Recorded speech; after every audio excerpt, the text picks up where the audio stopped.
We all know the importance of hiring well, but the journey doesn't end when the candidate signs on the dotted line.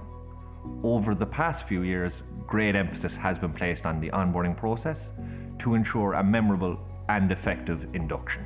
What onboarding means today is not just about day 1 or 2 in a job, but the first 3 months and the overall employee experience as a new joiner.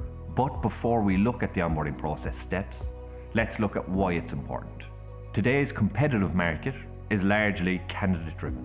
This means that businesses need to work harder than ever to attract and retain new talent. It is no longer enough to simply hire a candidate and expect them to find their feet.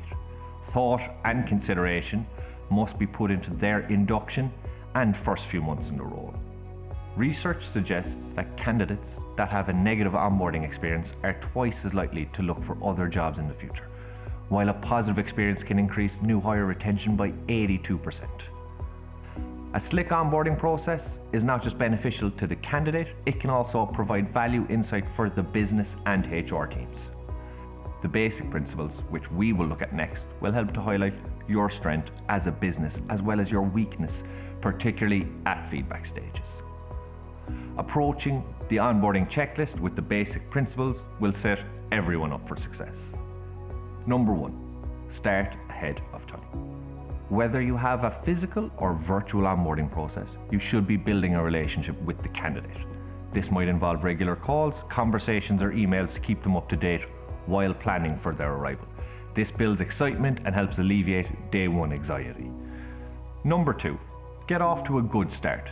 Make the first day memorable for all the right reasons by having hardware set up and equipment ready to use. There's nothing more inviting than a new iPhone and box fresh MacBook to welcome your new starter.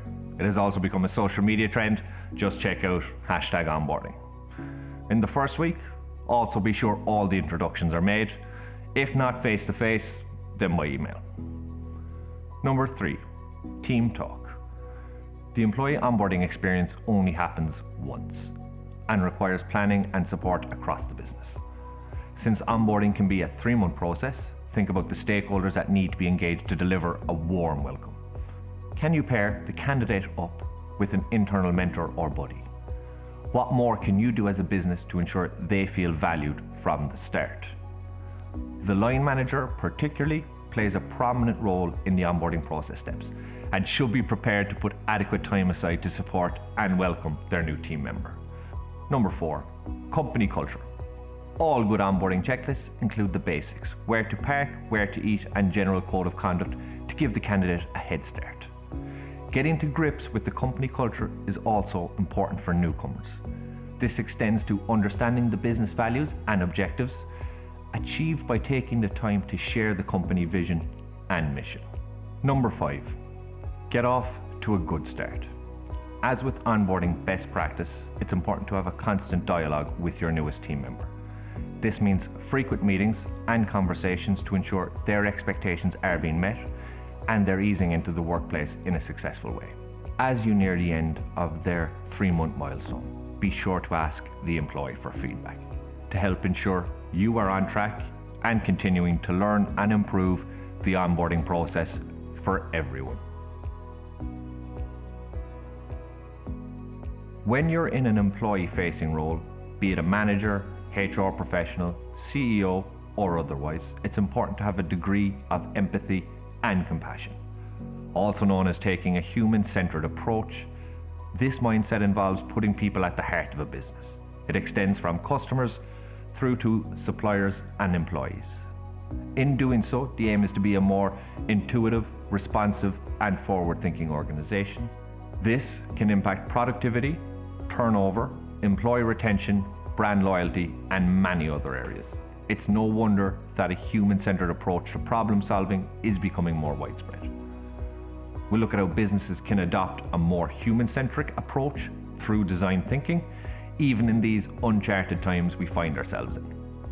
But first, before we can delve deeper, it's worth understanding who your stakeholders are. These are integral to a company's culture and DNA. Typically, these might include employees, including new starters, customers, suppliers and clients, business partners, shareholders, even unions and third parties, agencies, freelancers and consultants. When thinking of a human-centric approach to business, design thinking is a concept widely used. It has been adopted by major brands from Google to GE with great success. From onboarding best practice to customer service policies, it involves empathy and understanding at every stage. While there are different variations of the strategy, it typically tends to have 5 core elements to it.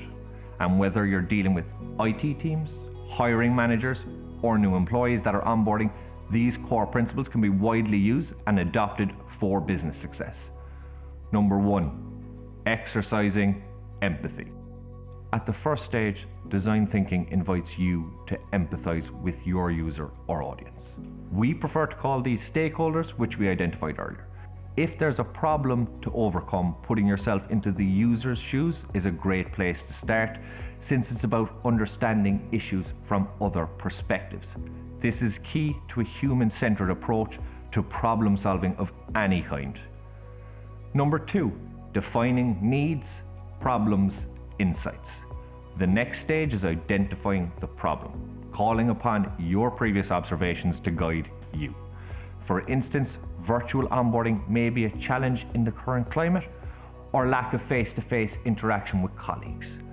Once you can define and understand the issue, you will be better equipped to tackle it. Number 3, ideation. Empowering creativity is a key principle of human-centric approach, and it should involve all team members as part of the process. Creativity is at the heart of coming up with new ideas to tackle existing problems, and is everyone's responsibility to contribute to. Using diversity across teams will only benefit this, helping to shape and form new ideas that continue to bring in new ways of working together. 4, prototype. Much like testing a prototype, this is the point where teams test their ideas together. Once again, calling upon an empathetic approach. It's useful to think about how real-world users would respond to the solution being proposed. Number 5, testing. The final stage in the human-centered approach to problem solving is testing. This isn't just putting your idea to the market and sitting back, but it is the continual observation and invitation for feedback to grow and improve with your users. By putting people at the center of your business, you can better understand their viewpoint and exercise empathy in responding to their daily challenges. In terms of employee engagement, this should be part of every touchpoint, from onboarding best practice through the long life cycle of an employee.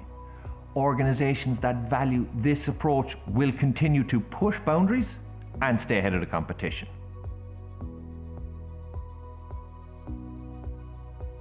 When it comes to onboarding best practice, HR experts recognize that the experience goes way beyond day one.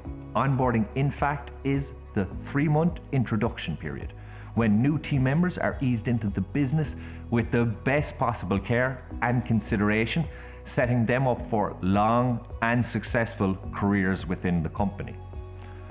Research tells us that onboarding can make new hires feel more valued, as well as improve productivity, engagement, and employee retention. Also, importantly in the current climate, it helps with advocacy, an area that all companies are keen to improve upon as competition for talent grows. Furthermore, with turnover as high as 50% in the first 18 months, companies are growing to recognize the value of a slick employee onboarding process. Which begs the question, how do you measure onboarding success? Let's take a look at the 30-day onboarding survey and how they can enhance the process.